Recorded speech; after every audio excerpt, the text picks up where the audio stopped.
My name is Spen Crowson. I'm an ex-RAF avionic technician. I started off joining up in '69 as a radar mechanic.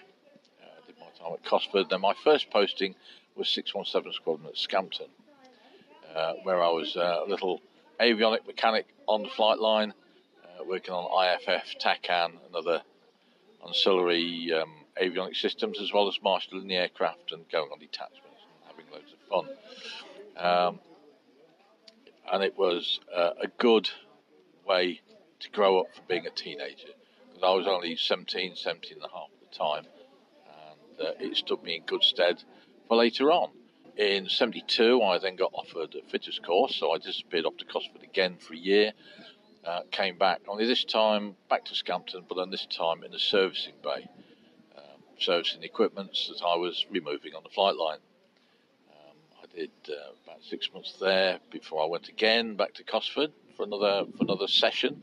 Came back then as an NBS fitter, which is the navigation and bombing system, which is fitted to the Vs. This I did then right through '82 when I finally left. I ended up at Marham when the Falklands kicked off. They sent me off to Marham as a specialist, and I ended up running the NBS bay at Marham up until I think it was about '86 when I diverted onto Tornadoes. So about 12 or so years on Vs, and to be quite honest, they were the best aircraft I worked on. Oh, fantastic! So how did you end up working on Just Jane here? Well, when I left the Air Force in '96, I did various jobs, working at Hunting's up at Cranwell, and then working on the flight simulator at Coningsby, where I produced some of the graphics that were being used. That got shut down when the F3 training finished, so I then went teaching. I became an engineering teacher, working at I think of the name of the school now. It was teaching at a pupil referral unit, which is a schooling system for children who require an alternative curriculum, shall we say. And I did that for about 10 years. And then I decided I'd take a break from that. And I then went part-time. While I was also doing that, I was running a small engineering business, which makes, in fact, it still does make custom one-off parts for vintage classic motorcycle builders, and I've also made some parts for Just Jane here. But when I retired last summer, because we're 2019 now, so it was summer of 2018 when I retired.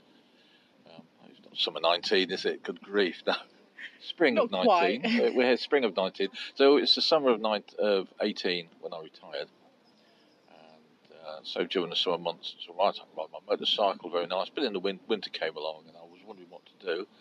And I was suggested that I might like to offer my services to the Heritage Centre here. So I contacted Andrew, and he said, "Oh, you're avionics then?" I went, "Yes." He says, "Is that a bit like electrics?" I said, "Well, yeah, kind of." He said, "Oh, we haven't got an electrician on the aircraft."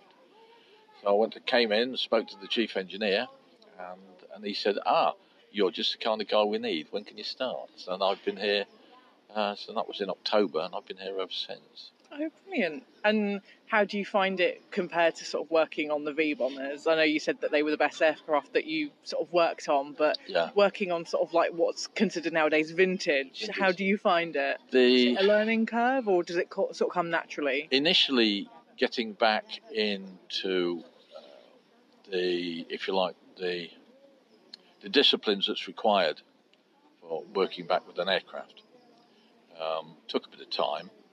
Because there's certain things you can do. It's not like working on your car. Things have to be in a set order. You've got to you can't just drop your tools on the floor and walk away, kind of thing. You look at some of the garages you go to these days, and that seems to be the way it goes. So you've got to be quite disciplined in your tool control and the way you work.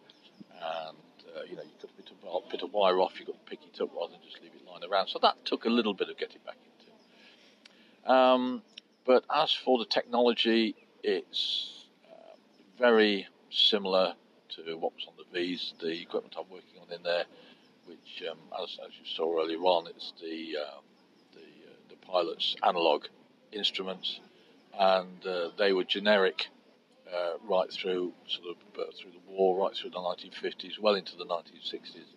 And I think it's only just recently that they've started to remove the analog backup instruments from aircraft and have them purely as glass cockpit, which to me is a retrograde step, because when your electricity fails, everything fails. So it's good to get back into working on a proper aeroplane, as I like to call it, and also the camaraderie of the engineers in there.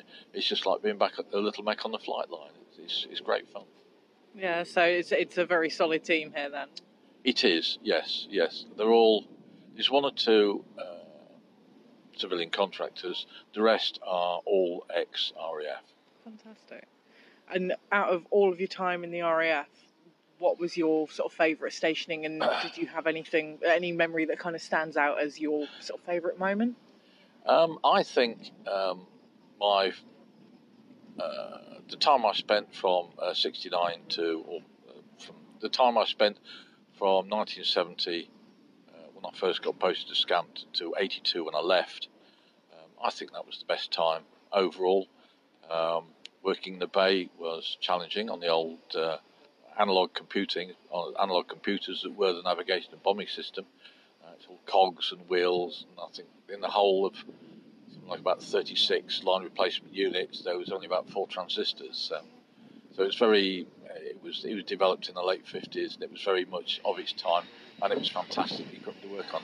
Also, I met my wife there. So. Oh, fantastic! And we've been together ever since. Oh, was she serving as well? She was the secretary in the bay. Oh wow! She used to fill it. She used to write out all the job cards. Fantastic. So it really changed your life then? It did, yes.